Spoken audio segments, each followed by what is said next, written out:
साथियों, स्वागत है आपका सुदृष्टि पीसीएस यूट्यूब चैनल पर। साथियों, समीक्षा अधिकारी 2021 प्रारंभिक व मुख्य परीक्षा में उसका जो हिंदी प्रश्न पत्र होता है 60 अंक का, उसमें पूछे जाने वाले सभी 6 टॉपिक्स की टेस्ट सीरीज चल रही है और यह हिंदी की टेस्ट सीरीज का 10वां टेस्ट है, जैसे कि आप देख रहे हैं। और तद्भव तत्सम का 5वां और अंतिम टेस्ट है। पहले हमने सोचा था कि तद्भव तत्सम के 4 ही टेस्ट कराएंगे, लेकिन फिर सोचा कि सभी 6 टॉपिक के 5-5 टेस्ट करा देंगे, जिससे आपका अच्छा अभ्यास हो जाए और आप बार बार रिवीजन करके जिससे अधिक से अधिक प्रश्न हल कर लें, आपके अच्छे अंक आ जाएं। हिंदी में 55 प्लस का जो हमने टारगेट बनाया है कि 55 से अधिक अंक लाने हैं, वो आप पूरा कर लें। तो चलिए, ये आज इसका तद्भव तत्सम का अंतिम टेस्ट है और हिंदी टेस्ट सीरीज का 10वां टेस्ट है। इसे प्रारंभ करते हैं। जिन साथियों ने अभी तक चैनल को सब्सक्राइब नहीं किया है, वो चैनल को सब्सक्राइब कर लें और बेल आइकन दबा लें, जिससे कि नए वीडियोज़ का नोटिफिकेशन आपको मिलता रहे। देखते हैं पहला प्रश्न। कुल प्रश्नों की संख्या 20 है। इसमें शोभन का तद्भव शब्द है। क्या पूछा जा रहा है? शोभन का तद्भव शब्द, तद्भव पूछा जा रहा है। विकल्प हैं सोहन, सुहाना, शोभन या शोभा। तो आपको पता होगा, साथियों ने मैंने बहुत बार रिवीजन कराया है इसका। वास्तव में तद्भव तत्सम हो गया, उसके पहले हमने पर्यायवाची का टेस्ट सीरीज चल रही थी, उसके 5 टेस्ट करा दिए हैं। ऐसे करते करते हर जो 6 टॉपिक हैं सबके हम पूरे 30 टेस्ट करा देंगे। और आप लोग अगर यही रिवीजन कर लेंगे तब भी आपकी बहुत अच्छी तैयारी हो जाएगी। तो यहाँ पर इसका उत्तर क्या है? जिन साथियों ने सोहन लगाया है, शोभन का तद्भव शब्द सोहन लगाया है, उनका उत्तर सही है। अगला देखते हैं। तद्भव तत्सम की दृष्टि से अशुद्ध युग्म है। तद्भव तत्सम की दृष्टि से अशुद्ध युग्म यानी पहचानना है कि कौन सा गलत है। कांच, काच बिल्कुल सही है। कांच का तत्सम क्या होता है? कांच। डांड, डांड का क्या होता है तत्सम? दंड, बिल्कुल सही है। दीय, दीय का तत्सम दीपक होता है, ये भी बिल्कुल सही है। अपना आत्मा, ये गलत है, यानी अशुद्ध युग्म कौन हो गया? यही हो गया, यही उत्तर हो गया। अब इसमें गलती क्या है? अपना का जो तत्सम होता है वो होता है आत्मनः, आत्मा नहीं। अपना का तत्सम क्या होता है? आत्मनः। और आप का तत्सम क्या होता है? आत्मा। देखिए, लिख देते हैं हम। आप का तत्सम क्या होता है? आत्मा। और अपना का होता है आत्मनः। ना नीचे लिख देते हैं, ठीक है। तो आप समझ गए होंगे कि यही गलती है, तो इसका उत्तर ये हो गया। अगला प्रश्न देखते हैं, प्रश्न संख्या 3। तत्सम शब्द की पहचान करें। विकल्प है पाद, मसान, बोना या शीश। और साथियों ने पहचान लिया होगा इसमें तत्सम कौन है? पाद जो है वो तत्सम शब्द है। अब यहाँ पर एक प्रश्न उठता है कि सर आपने पहले पदिर बताया था और आप पाद बता रहे हैं। ठीक है, बताते हैं आपको, यहाँ पर आपका भ्रम दूर करते हैं। जो पाव या पाव, पाव, ये दोनों अगर शब्द हैं तो इनका तत्सम क्या बनेगा? पाद। ठीक है। अगर शब्द है, देखिए फिर से लिखते हैं छोटा छोटा, पाव आब्लिक पाव, तो इनका तत्सम बनेगा पाद। लेकिन अगर पैर है तो पैर का तत्सम क्या बनेगा? पदिर। देखिए अंतर है यहाँ पर, पाव या पाँव का बनेगा पाद, लेकिन पैर का तत्सम पदिर। तो यहाँ पर पाद दिया है, तो पाद की तत्सम है, किसका तत्सम है? पाँव या पाव का। चलिए, मसान देखते हैं। मसान तद्भव है किसका? श्मशान का। श्मशान कैसे लिखा जाता है? ये वर्तनी बिल्कुल शुद्ध है, पूरी शान नहीं होती आगे। श्मशान, इसका मशान का तत्सम क्या हो गया? श्मशान। बोना, बोना का तत्सम है वपन। ऐसे ही बौना, मैंने बताया था बौना का क्या होता है। बौना का आप लोग बताइए कमेंट बॉक्स में। शीश, शीश का तत्सम क्या हो जाएगा? शीर्ष।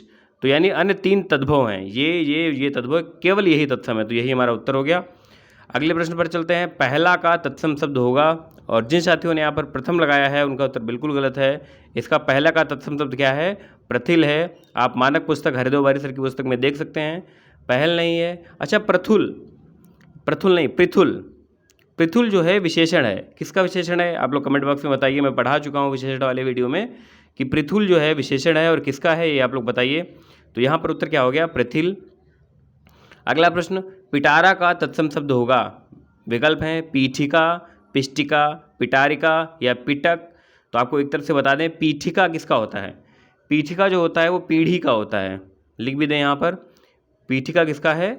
पीढ़ी का, पीढ़ी अढ़ा बनी हुई है। पिष्टिका, पिष्टिका होता है किसका? पीठी का। देख लीजिए, थोड़ा थोड़ा अंतर है, आपको इनको याद करना होगा। रटिए, याद करिए, बात एक ही है।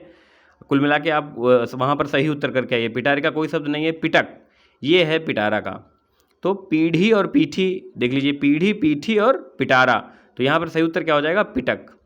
इसके अलावा हाँ यही इतने ही हैं, और भी है, पृष्ठ है, वो आप देख सकते हैं, पृष्ठ किसका होता है। कुछ मिलते जुलते शब्द हैं ना जिनको आपको अच्छे से पढ़ना होगा। अगला प्रश्न है नहर का तत्सम शब्द होगा। विकल्प है नाहर, नहर, ज्ञातिग्रह या जातिग्रह। तो इसका सही उत्तर क्या है, जिन लोगों ने ज्ञातिग्रह लगाया है उनका उत्तर बिल्कुल सही है, जातिग्रह नहीं होता है। तो उत्तर क्या हो जाएगा, ख या अर्थात ज्ञातिग्रह। प्रश्न संख्या 7 है अपाहज का तत्सम शब्द है। विकल्प है आपादहस्त। यहाँ पर हम आपकी वर्तनी चेक कर रहे हैं कि आपको वास्तव में आपादहस्त या अपादहस्त कौन सी वर्तनी शुद्ध है, आपको इसका ज्ञान है या नहीं। अपादहस्त, आपदहस्त या अपाहिज, तो इसको तो पहले हटा देते हैं। कौन सी आप अगर मुझे उम्मीद है आप इनमें दो में कन्फ्यूज हुए होंगे, आपादहस्त या अपादहस्त में। तो जिन साथियों ने ग लगाया है अपादहस्त उनका बिल्कुल ठीक है, आपको बताते हैं अपादहस्त। आपको हम तरीका बताते हैं जिससे आपको परमानेंट याद रहेगा। अपादहस्त, ठीक। पाद माने होता है पैर, हस्त माने होता है हाथ। हाथ और हाथी दोनों का तत्सम हस्त है नहीं, हाथ और हथौड़ा का हस्त है, हाथी का हस्ती होता है, ठीक है। हाथ और हथौड़ा का तत्सम हस्त है और हाथी का क्या होता है, हस्ती। तो यहाँ पर हो गया पैर और हाथ। अ शब्द अगर किसी के पहले लग जाए तो उसका अर्थ होता है रहित। जैसे विराम, विराम शब्द का होता है कहीं पर रुकना। अविराम, अविराम का मतलब होता है बिना रुके, ठीक है। तो अ शब्द जहाँ पर लग जाता है वहाँ पर उसका अर्थ जो है वो एक ये उपसर्ग है और लग जाता है तब उसका अर्थ हो जाता है उससे रहित। किससे रहित, यहाँ पर पैर और हाथ से।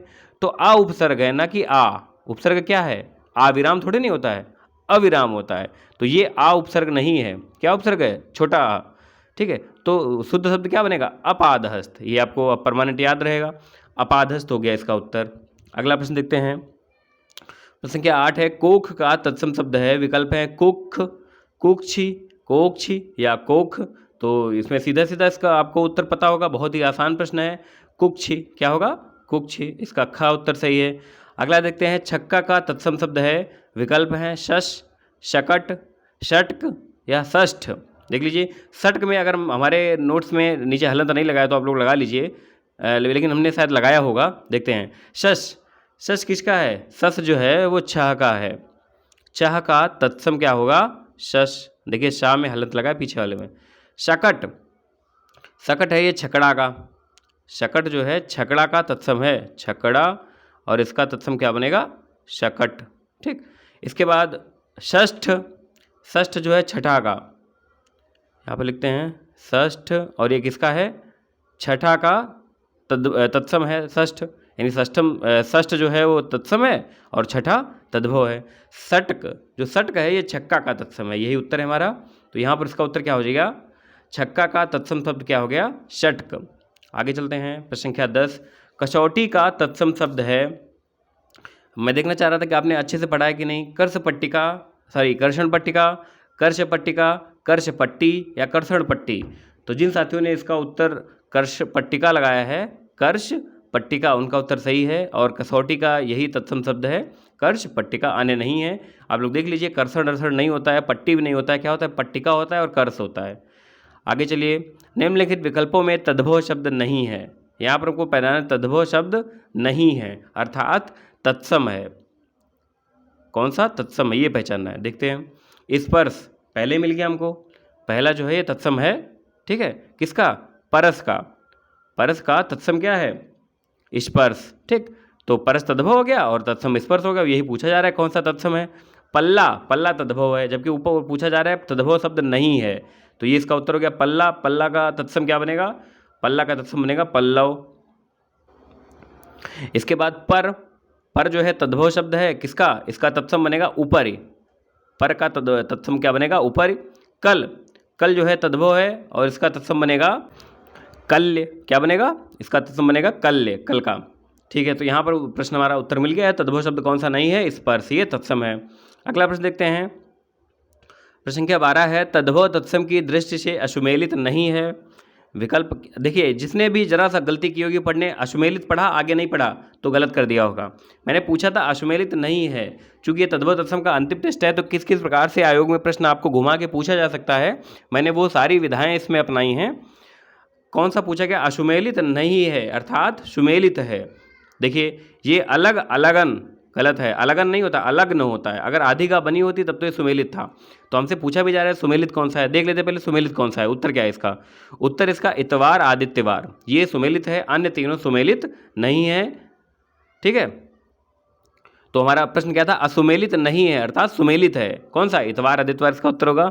अलग अलग्न, ये भी गलत है, सुमेलित नहीं है। तब कदा, तब और कदा बिल्कुल नहीं, तब का तत्सम होता है तदा और कब का तत्सम होता है कदा, तो ये भी गलत हो गया। हरा हारित, ये भी नहीं है। क्यों? हरा का तत्सम जो होता है वो क्या होता है? हरित होता है। हरित क्रांति वहीं से शब्द आया है, हरित। हरित जो है वो हरा का तत्सम है, लेकिन हारित हमने लिखा है, ये नहीं है। हारित किसका पर्यायवाची? आप लोग कमेंट बॉक्स में हमें कमेंट करके बताइए कि हारित किसका पर्यायवाची है। तो यहाँ पर इसका सही उत्तर है कौन सा? सुमेलित नहीं है, इतवार आदित्यवार। अगले प्रश्न पर चलते हैं। प्रश्न क्या 13, पौना का तत्सम शब्द है, विकल्प है पौन, पदीन, अर्धपंच या पादोन। तो यहाँ पर इसका उत्तर क्या हो जाएगा? इसका उत्तर होगा पौना का तत्सम शब्द है पादोन। और इसके अलावा अर्धपंच आपने पढ़ा होगा, अर्धपंच जो है ढौंचा, किसका? ढौंचा का तत्सम शब्द है, तो इसका उत्तर क्या हो जाएगा? पादोन। अगला प्रश्न देखते हैं, प्रश्न संख्या 14, श्रृंगार का तत्सम शब्द है, बहुत आसान है, श्रृंगार लिखा हुआ है, श्रृगाल, श्रृंगाटक या श्रृंगार। तो इसमें आपको वर्तनी बतानी है कौन सी है, और ये वाली वर्तनी बिल्कुल शुद्ध है। मैंने इसके पहले वाले वीडियो में एक बार चर्चा भी हुई थी, ग्रुप पर आपको बताया था।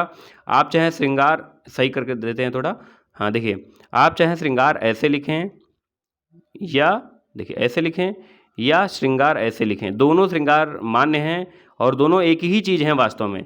ये जो ऊपर वाला श्रृंगार लिखा है इसमें भी शाह शलजम वाली यही बनी है, लेकिन उसका थोड़ा रूप विरूपित है, तो ऐसे लग रहा है आपको। ये भी सही है और ये भी सही है, बस ऐसे नहीं सही है। अगर आपने रा भी लगा दी, नीचे री भी लगा दी, तो ये श्रृंगार का गलत रूप है, ये गलत है। ठीक है, जैसे पहला लिखा है तो ये गलत है। बाकी नीचे जो ये श्रृंगार लिखा है ये वर्तनी बिल्कुल शुद्ध है, आपको बताया मैंने, चाहे ऐसे लिखिए चाहे ऐसे लिखिए, दोनों सही हैं। तो यहाँ पर श्रृंगार का तत्सम शब्द क्या होगा? श्रृंगार, ये वाला। श्रृगाल किसका होता है? श्रृगाल होता है सियार का। किसका होता है? सियार का श्रृगाल होता है, श्रृंगाल नहीं होता, देख लीजिए आप लोग। श्रृंगाटक, श्रृंगाटक होता है सिंघाड़ा का, ये भी लिखते जाइए साथ में, कई बार बता चुके हैं हम। श्रृंगाटक क्या होता है? सिंघाड़ा, सियार, और श्रृंगार की वर्तनी शुद्ध है, यही उत्तर है। अगला देखते हैं प्रश्न, बीत का तत्सम शब्द होगा, विकल्प है व्यतीत, व्यर्थ, भीत या वित्त। तो इसका सही उत्तर है व्यतीत। बीत का तत्सम शब्द क्या होगा? व्यतीत। भीत माने क्या होता है? हिंदी आपने पढ़ी होगी तो आपको पता होगा भीत माने क्या होता है, बताइए कमेंट बॉक्स में भीत का अर्थ क्या होता है। और आप लोग जब कमेंट किया करिए तो उसमें प्रश्न संख्या जरूर डाल दिया करिए। कई बार ऐसा होता है आप लोग कमेंट कर देते हैं, हम ढूंढते रहते हैं कि उसमें किस प्रश्न में कमेंट किया गया है, ये ठीक है, किस प्रश्न के रेफरेंस में कमेंट है ये। चलिए आगे देखते हैं, प्रश्न संख्या 16, तो इसका उत्तर क्या हो गया? व्यतीत। अगला प्रश्न देखते हैं, 92 का तत्सम शब्द है, विकल्प है हमारे पास द्वापंचाशत, द्वानवति, द्वाविंशति या द्वात्रिंशत। और आपने बिल्कुल पहचान लिया होगा क्या है 92। 92 का मतलब क्या होता है? 9 दहाई 2 इकाई 92, ठीक है, 9, यानी कहीं कहीं पर नवति जरूर आना चाहिए। देखिए किसमें पंचाशत है? नहीं है इसमें, इसमें मिल रहा है, किसमें? खा वाले में। तो द्वा नवति यानी 90 और 2 92, यही इसका उत्तर हो गया। बाकी देख लेते हैं, द्वा पंचाशत, पंचाशत होता है 50, ठीक, और 2 का मतलब 2 और जोड़ दो, कितना हो गया? 52। द्वा विंशति, 2, द्वा का मतलब 2 और विंशत मतलब 20, 20 और 2 कितना हुआ? 22। द्वा त्रिंशत, देखिए ताम में हलंत लगता है, द्वा त्रिंशत, 2 धन 30 यानी कितना? 32। त्रिंशत का अर्थ होता है 30, तो 30 और 2 32, तो सबका बता दिया। ये हो गया 52, ये 22, ये 32 और ये कितना है? 92। 92 ही पूछा गया तो यही उत्तर है। अगला प्रश्न संख्या 16, शल्यकी का तद्भव शब्द होगा, विकल्प है शाहू, शाह, शकल या शाही। तो यहाँ पर इसका सही उत्तर क्या होगा? शाही सही उत्तर इसका, यानी शल्यकी का तद्भव शब्द क्या होगा? शाही। शल्यकी तत्सम शब्द है और शाही तद्भव उसका बनेगा। साहू, साहू का क्या होगा? शाहू का तद्भव होगा, तद्भव नहीं सॉरी, साहू तो स्वयं अपने आप में तद्भव है। साहू का तत्सम क्या होगा? तत्सम इसका बनेगा साधु, इसका तत्सम क्या होगा? साधु। सा गलत है। शकल, आप लोग बताइए शकल का तद्भव क्या होगा? शकल जो है तत्सम शब्द है और इसका तद्भव क्या होगा? आप लोग प्रश्न संख्या डालकर कमेंट करिए। अगला प्रश्न, तो इसका उत्तर क्या हो जाएगा? शाही। अगला प्रश्न देखते हैं, निम्नलिखित शब्दों में किस शब्द का तद्भव तत्सम समान शब्द है? अच्छा देखिए थोड़ा अलग हटके है, कौन सा शब्द है जिसका तद्भव व तत्सम समान शब्द है? आपने देखा होगा, देख लेते हैं विकल्प 1, एका, तेल का, तो एक का जो है वो तद्भव तत्सम समान होता है, एक का तत्सम भी से एक होता है और तद्भव एक होता है। एका का क्या होता है? एका का होता है ऐक्य। क्या होता है? ऐक्य होता है एका का। इसके अलावा ऐक्य नहीं, एक, ठीक है, अय नहीं होता, ए होता है। वो अलग अलग अक्षर दोनों, अय अलग है, अय में मात्रा लगती है और ये एक है। चलिए, तो इसका एका का क्या हो गया? एका का हो गया ऐक्य। यहाँ पर तेल का तत्सम क्या होगा? तैल। और का तत्सम होगा कृत। नीचे देखिए इसे। तो ये अलग अलग हो गए सबके, मतलब भिन्न है। तद्भव तत्सम यही समान है, तो यही इसका उत्तर हो गया। अगला प्रश्न देखते हैं, प्रश्न संख्या 19। अहीर का तत्सम शब्द होगा। ये अंतिम तद्भव तत्सम की टेस्ट है इसका, तो मैंने इसमें शामिल किया है इसको। महत्वपूर्ण प्रश्न है, बार बार आता है। अहीर, अखाड़ा और अहेर, अखाड़ा और अखरोट, ये चार हैं, बहुत महत्वपूर्ण है। कन्फ्यूज होते हैं लोग, आखेट में अखरोट में रख दिया जाएगा या अखाड़ा में आखेट रख दिया जाएगा, अक्षवाट, अक्षोट। तो ये जो कन्फ्यूजन वाले हैं इनको आप अवश्य अच्छे से याद करें। विकल्प देखते हैं। विकल्प है, अहीर का तत्सम शब्द होगा अहेर, आखेट, आभीर या अभेर। तो इसका सही उत्तर क्या है? सही उत्तर है आभीर। क्या होगा? आभीर। ये जो दिए हुए हैं ये एक दूसरे के तद्भव तत्सम है। अहेर इसमें क्या है? तद्भव है। और आखेट क्या है? तत्सम है। अभेर कोई शब्द नहीं है, गलत है ये। तो यहाँ पर इसका उत्तर हो जाएगा आभीर। अंतिम प्रश्न देखते हैं इस टेस्ट का। सूर्य का तद्भव शब्द होगा। सूर्य का तद्भव शब्द क्या है? कमेंट वो विकल्प देखते हैं। सूरज, सूर्य, सूय या सौर्य। तो इसका सही उत्तर क्या है? सही उत्तर है सूय। जो राजसूय यज्ञ होता है, राजसूय, ये सा जो है सड़क वाली बनेगी इसमें। अच्छा, सूरज, यहाँ पर और बता दें, ये तो हो गया तद्भव किसका? सूर्य का। सूर्य का तद्भव सूर्य, ठीक है। सूरज और सूर्य ये क्या है? सूरज इसमें तद्भव है और सूर्य इसका तत्सम शब्द है। ये वाला सूरज और ये सूर्य, ये एक दूसरे के तद्भव तत्सम है, अर्थात ये तद्भव हो गया और ये तत्सम है। सौर्य कुछ नहीं है, इससे रिलेटेड नहीं है। तो यहाँ पर आपको कंफर्म हो गया होगा। इस सूर्य का, ये सूर्य लिखा है, इसका तद्भव शब्द बनेगा सूय, ठीक। और सूरज का क्या बनेगा? सूर्य। ये आप लोग अच्छे से इनमें अंतर देख लीजिए। तो कुल 20 प्रश्न यहाँ पर पूरे हुए। आप लोगों ने कितने इसमें अंक प्राप्त किए हैं उसको, वो उनकी संख्या कमेंट बॉक्स में बताइए। और तद्भव तत्सम की टेस्ट श्रृंखला यहीं पर समाप्त होती है। इसके कुल 5 टेस्ट हो गए। आप प्लेलिस्ट में जाकर और भी टेस्ट जो रिवाइज करना चाहते हैं रिवाइज कर लीजिए। इसके बाद हम विशेष विशेषण की टेस्ट सीरीज प्रारंभ करेंगे। वो हिंदी टेस्ट 11वां होगा, 11वां नंबर का। धन्यवाद।